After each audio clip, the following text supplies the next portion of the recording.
ज्ञानिनामपि चेतांसि देवी भगवती हि सा बलादाकृष्य मोहाय महामाया प्रयच्छति दुर्गे स्मृता हरसि भीतिमशेषजन्तोः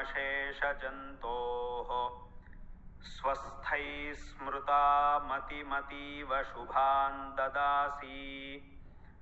दारिद्र्यदुःखभयहारिणिका त्वदन्या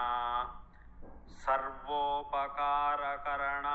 सदार्द्रचित्ता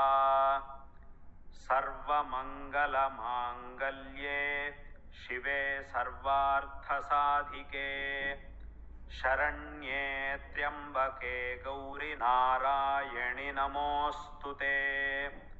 शरणागतदीनार्तपरित्राणपरायणे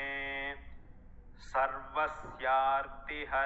देवि नारायणि नमोऽस्तु ते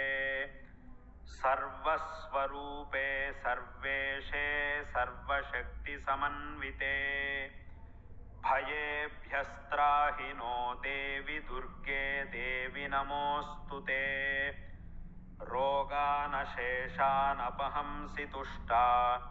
रुष्टा तु कामान् सकलानभीष्टान् त्वामाश्रितानां न विपन्नराणां त्वामाश्रिताः ह्याश्रयतां प्रयान्ति सर्वाबाधा प्रशमनं त्रैलोक्यस्याखिलेश्वरी